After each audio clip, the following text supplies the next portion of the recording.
Гласот на Америка на македонски. Преку една деценија вашиот прозорец кон САД. А сега, директно од студиото во Вашингтон.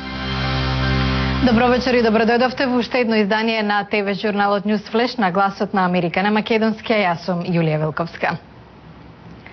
Израелско-палестинскиот самит во Вашингтон, први директни разговори по речиси 2 години. Ураганот Ерл се заканува на американското источно крајбрежје. Наредба за евакуација на десетици илјади лица. Започнуваме со овие и други најнови вести. Американската државна секретарка Хилари Клинтон ќе врши надзор на разговорите меѓу израелскиот премиер Бенџамин Нетањаху и палестинскиот председател Махмуд Абас. Обајцата на одвоени средби со председателот Барак Обама во Белата куќа ветија дека ќе бидат посветени на мировните напори.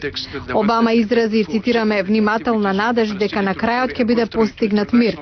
Пречки на тој пат и натаму постојат, меѓу кои заканата од насилство, како што беше случај со неодамнешните 2 напада во кои загинаа 4 израелски доселеници, а за кој одговорност презеде палестинската милитантна група Хамас.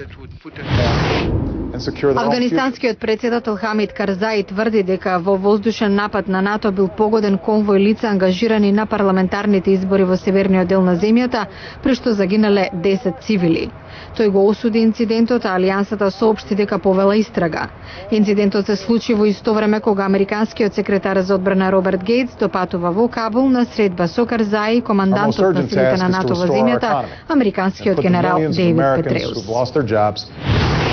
Десетици илјади луѓе мораа да ги напуштат крајбрежните делови на сојузната држава Северна Каролина поради ураганот Ерл, што продолжува да се приближува кон американскиот источен брег. Метеоролозите предупредуваат дека невремето од силна категорија 4 ќе биде проследено со порани дождови и ветришта од 230 км на час. Според Националниот центар за урагани во Мајами, ураганот се движи кон север-северозапад и ќе го погоди брегот на Северна Каролина доцна во четврток или рано в петок по локално време. Гувернерите на Северна Каролина, Вирџинија и Мериленд објавија вонредна состојба. На домаќините не им оди од рака на US Open. Најново непријатно изненадување беше елиминацијата на Енди Родик од страна на србинот Јанко Типшаревиќ. Во женска конкуренција загуби американската надеж Мелани Один.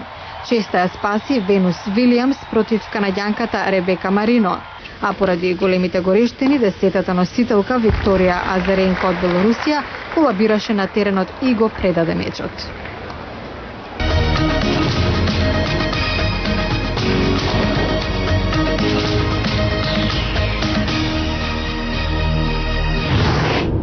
Дали доцните хронично имате мала самодоверба, проблеми да ја задржите работата, ги одлагате обврските? Ако е така, може би имате симптоми на хиперактивно растројство со недостаток на внимание или АДХД.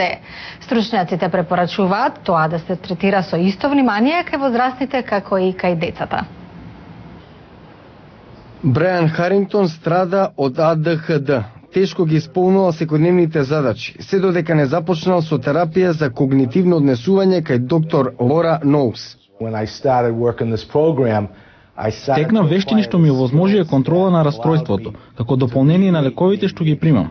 Харингтон е меѓу приближно 4% од возрастно население во светот кое страда од АДХД.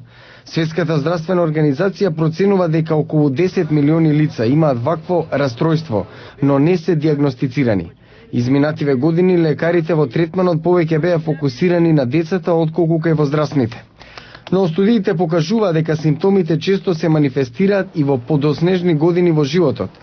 Доктор Стивен Сафрен од Општата болница во Масачусетс е главен автор на истражувањето што опатило 86 возрастни лица со АДХД.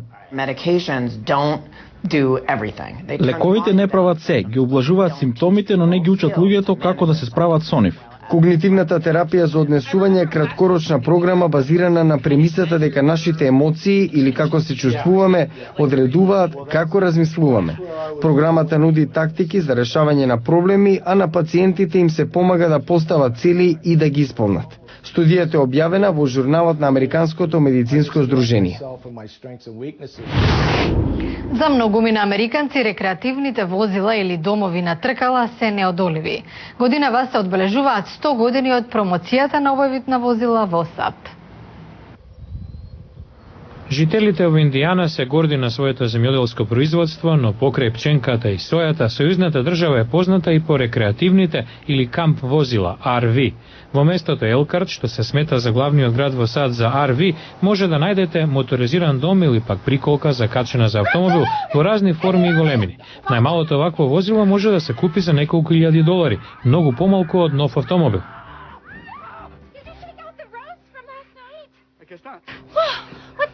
Популарноста на RV расте во последните децении, така што стана и тема на филм со Робин Вилијамс. Повеќе од половината од RV се произведуваат во Елкарт, дом и на музеот специјализиран за вакви возила. Таму работи историчарот Ал Хеселбарт. The American public, at least a very high percentage of us, Голем процент од американската јавност. Од секогаш сме биле со дом на тркала. Имаме голема убава држава. Огромен дел од нас сакаат да патуваат и да видат колку е можно повеќе нови места. Технологијата за изработка на RV драстично се подобри од пред 100 години, кога за прв пат беа представени домовите на тркала. Но Хеселбарт вели дека основниот концепт останува непроменет. a very popular, almost mandatory. Многу популарен, речиси задолжителен дел од денешните модели е расклопувањето со што добивате поголем простор за живење. Гейл и Дон Винтер живеат во својот RV 3 до 5 месеци во годината. Велат покрај слободата да одат каде ќе изберат, вклучуваат нови пријателства по камповите. And you have a camaraderie, of course.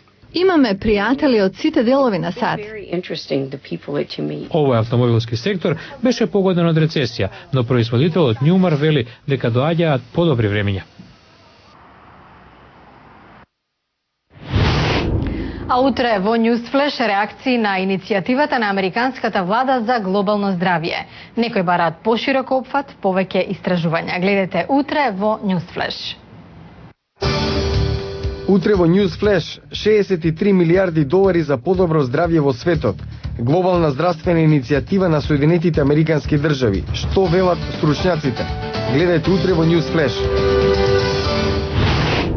Ова беше Newsflash на гласот на Америка на македонски, а јас сум Јулија Велковска.